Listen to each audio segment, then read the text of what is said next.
And if I win, we will treat those people from January 6th fairly. We will treat them fairly. আগামী 20 জানুয়ারি white হাউসে ফিরছেন Donald Trump. 4 বছরের জন্য যুক্তরাষ্ট্রের শাসনভার তার হাতে সমর্পণ করবেন জো বাইডেন। তবে ট্রাম্পের প্রশাসনভার গ্রহণের পর আসন্ন অনিশ্চিত ভবিষ্যৎ নিয়ে চিন্তিত বাইডেনের এশীয় মিত্ররা।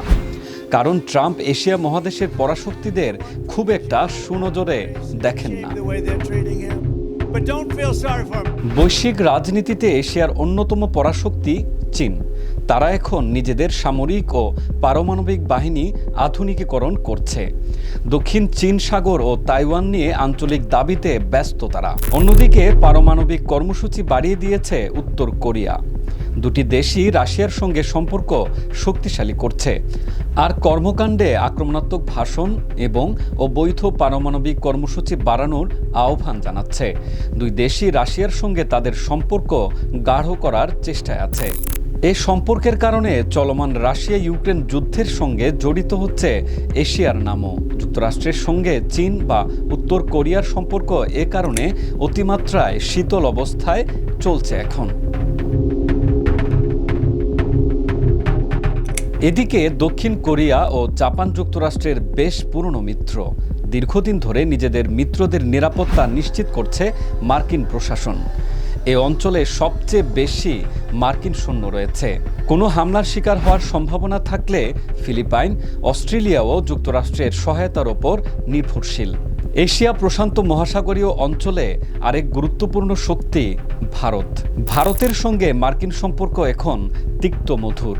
এই অঞ্চলে আধিপত্য বিস্তারের লড়াইয়ে থাকা চীন ভারত মার্কিন হস্তক্ষেপ কতটা সহ্য করবে সেটিও বড় বিষয়। কিন্তু চীনের আধিপত্য ঠেকাতে ভারতকে প্রক্সি হিসেবে এতদিন ব্যবহারের যে কৌশল, সেটিতে ট্রাম্প প্রশাসন কতটা সন্তুষ্ট থাকবে তা নিয়েও জল্পনা চলছে।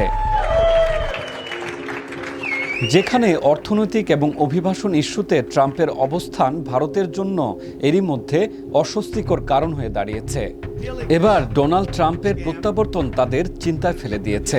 ট্রাম্প মনে করেন এই দেশগুলো নিজেদের প্রতিরক্ষা খাত যথেষ্ট পরিমাণে কাজে লাগাচ্ছে না, স্বৈরশাসকের সঙ্গে সম্পর্ক তৈরি করছে।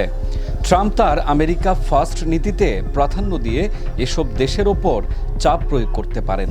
পর্যবেক্ষকদের মতে এশিয়া অঞ্চল বিষয়ে ট্রাম্পের পরিকল্পনা নিয়ে চিন্তায় আছেন বাইডেনের এশীয় মিত্ররা। And if I win, we will treat those people from January 6th fairly. We will treat them fairly. কিছু সম্ভাব্য বিষয় সামনে আসছে। মিত্রদের কাছ থেকে প্রতিরক্ষা খাতে আরও বেশি ব্যয় করতে চাপ সৃষ্টি করবেন ট্রাম্প। যদি তারা এ দাবি পূরণ না করতে পারে তাহলে তিনি মার্কিন সেনা প্রত্যাহারের মতো কঠোর সিদ্ধান্তে উপনীত হবেন। চীনের সি জিনপিং, উত্তর কোরিয়ার কিম জং উন বা রাশিয়ার ভ্লাদিমির পুতিনের সঙ্গে ট্রাম্প এমন চুক্তিতে যাবেন যা বর্তমান মার্কিন মিত্রদের স্বার্থ ক্ষুণ্ণ করতে পারে। বিদ্যমান মার্কিন মিত্রতা শক্তিশালী করে বৈশ্বিক প্রতিপক্ষের বিরুদ্ধে শক্ত অবস্থান গড়ে তুলবেন। এসব শঙ্কা বা সম্ভাবনাকে সামনে রেখে ট্রাম্পের সঙ্গে সম্পর্ক মজবুত করতে তৎপর হয়ে উঠেছেন এশিয়ার নেতারা। কারণ পররাষ্ট্র সম্পর্ক গঠনের ক্ষেত্রে ব্যক্তিগত সম্পর্কের ওপর বিশেষ গুরুত্ব দেন ট্রাম্প।